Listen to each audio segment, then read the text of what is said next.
بسم الله الرحمن الرحيم. أحب أحكي قصة من العيادة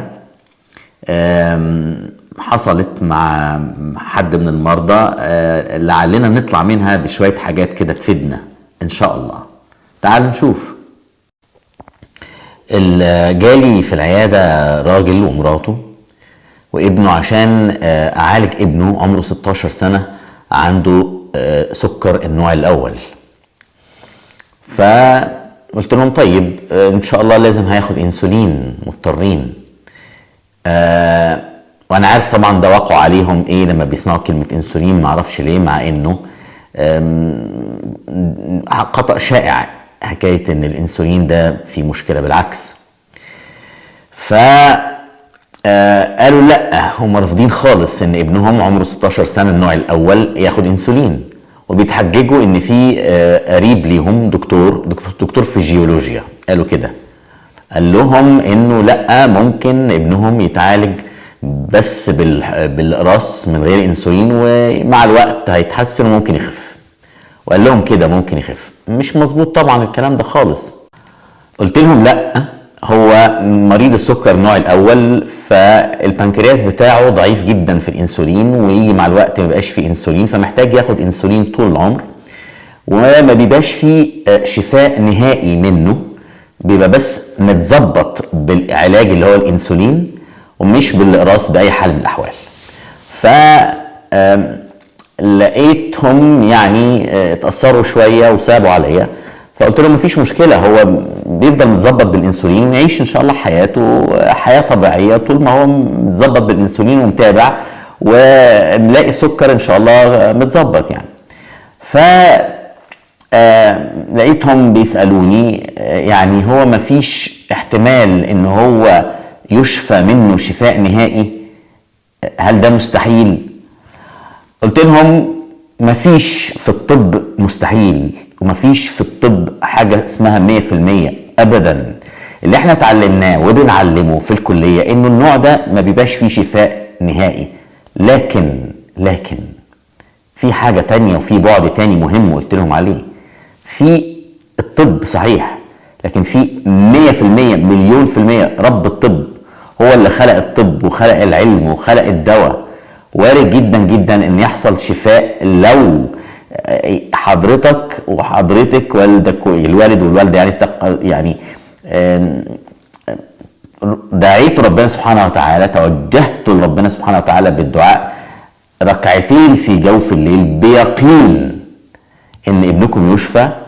سبحان الله، ربنا سبحانه وتعالى اكرم الاكرمين وارحم الراحمين، هو رب الاسباب، احنا بناخد بالاسباب، بس ربنا سبحانه وتعالى ان شاء الله يستجيب. ليه لا؟ مفيش حاجه بعيده عن ربنا سبحانه وتعالى. وعلى فكره عندي امثله اكتر من مثل، اللي الناس كان عندهم امراض يعني شديده وصعبه، وفعلا توجهوا ربنا سبحانه وتعالى بالدعاء والصلاه في جوف الليل وحصل شفاء تام اكيد، بس ده مش وقته، ممكن ان شاء الله نعمله فيديو تاني. المهم نرجع للقصه بتاعتنا. والدته قعدت حوالي 10 دقايق، برغم اللي انا قلته ده، قعدت حوالي 10 دقايق تتكلم معايا تحاول تقنعني بالعدول عن كتابة الانسولين. بقول لها ما ينفعش، ما لهاش حل، لازم ياخد انسولين. وكان بتبكي الحقيقة. وفي الاخر طبعا كتبت الانسولين، فوافقوا بالعافية وقالوا لي طيب السؤال الشهير بقى طبعا المتوقع جدا يسألوه، هو هيفضل ماشي على الانسولين لامتى؟ الإجابة واضحة جدا، هيفضل ماشي على الإنسولين طول العمر.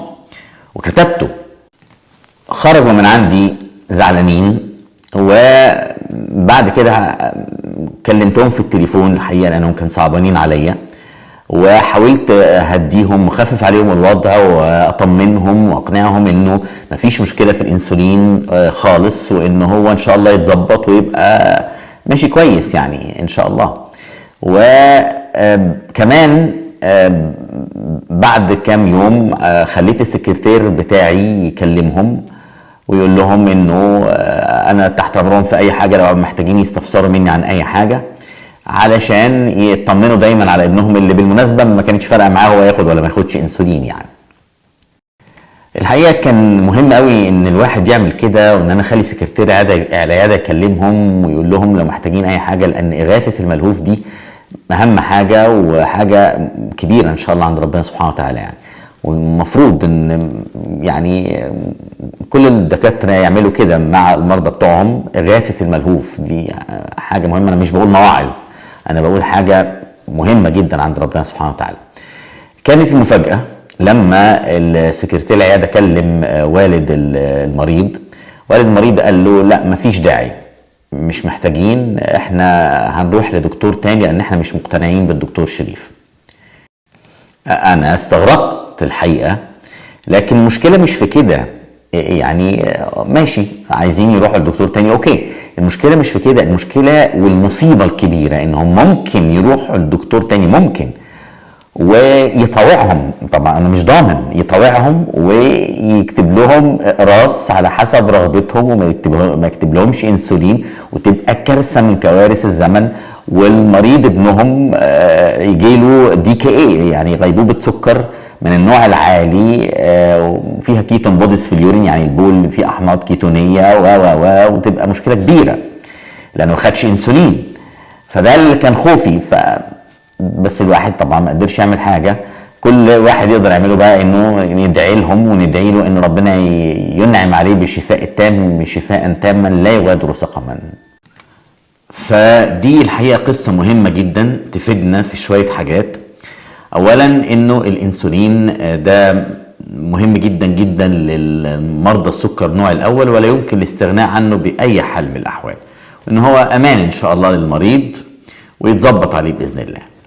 الحاجة التانية انه اغاثة الملهوف زي ما قلنا، الدكتور في الاول وفي الاخر هو انسان، واغاثة الملهوف دي مهمة جدا. لازم يسمع للمريض كويس ويتكلم معاه كويس ويشرح له حالته كويس ويطمنه. اغاثة الملهوف زي ما قلنا من شوية. الحاجة التالتة انه